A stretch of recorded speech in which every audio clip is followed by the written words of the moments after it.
Clayton will testify before the House Financial Services Committee on cryptocurrency regulation. Congressman Warren Davidson will be there, but he joins us first on Squawk Box. What's the bottom line here, Congressman? What do you want to see happen? What needs to happen? Well, good morning. And I think the big thing is we need a light touch regulatory framework that provides certainty for the ICO market.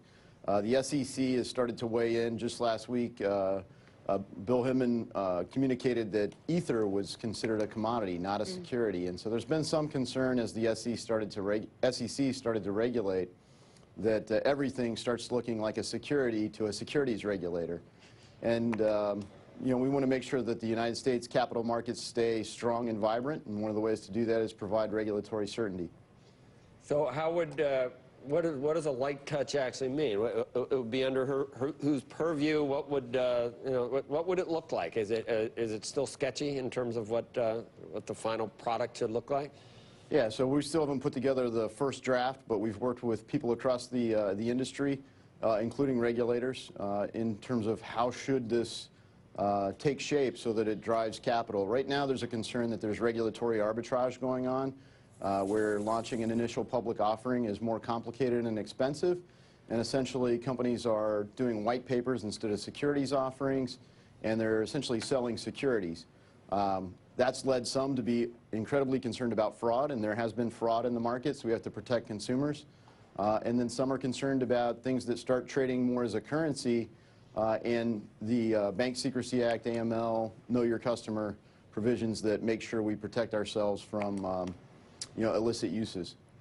I mean, part of the, I don't know exactly how it's all going to, no one does, obviously, whether it actually becomes a stable currency, whether it's always sort of a speculative investment or whatever it is, but there are certain benefits to the unregulated aspect of the whole arena, and I think that's what supporters are worried about, that you're sort of you know, that's why I guess you said light touch. You go too far, and all the benefits of cryptocurrency sort of they're not there anymore, right? Yeah, and I think that's the big thing. Everyone says cryptocurrency, and the reality is what you see is crypto assets broadly, crypto securities, crypto commodities, and so the Swiss have put a framework in place that frankly is driving capital flows there.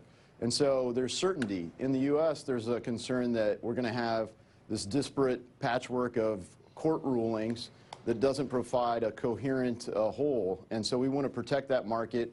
Blockchain is truly transformative, perhaps in a way the internet was, in terms of how the distributed ledger can be applied to a broad range of technologies. And that's why you don't really know when somebody does an initial coin offering whether they're really launching this great distributed ledger product that is going to be a security, or if it looks a little different, like Ether and Bitcoin have been determined to be essentially commodities. Are you concerned about any of the uses for cryptocurrency where, you know, it's being used on the black market, being used for all sorts of illicit things because of the very thing that makes it desirable, which is it's untrackable? Well, I think there's a perception it's untrackable, but frankly it's more trackable than cash. It's certainly more open than a Hawala network, and both those things are still legal. Why do drug dealers ask for it? Why is it something that's seen as the currency of choice for people who are doing illicit activities? Yeah, I'm not sure that it would be considered the currency of choice, but it is definitely easy to transmit through time and space, and it's distributed. You don't need a central clearinghouse to complete the transaction in some cases. So the distributed ledger provides ease of use that way.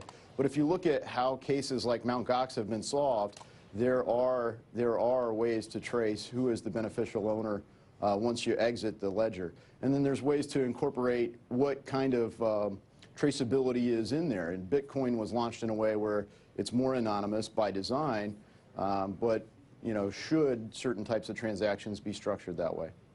Yeah, and I suppose one of the questions is, at what point does the amount of cryptocurrency in issue become a systemic concern? That this is going outside what is visible in currency markets as a currency, and it's an unpriced asset in other areas? Well, right now the market's pretty small. I mean, I think, you know, half $500 billion if you take all of the mainstream currencies. I mean, Bitcoin itself is almost half of that. So the market is not enormous. You know, certainly Jamie Dimon's been a bit dismissive of the currency aspects, but broadly supportive of distributed ledger applications. And so all the things that go out with a coin or token essentially aren't even trying to be currencies. They're just a means of exchange, and in some cases it's just a different way to raise capital. And so, but it does provide benefits over traditional securities offerings. Okay, great. All right, Congressman, thank you. We appreciate it. And if you hear anything really amazing, you know, call us back. We'll have you on, and you can update us on what we're going to do. Andrew will be here too, and he loves Bitcoin. So. Thank you.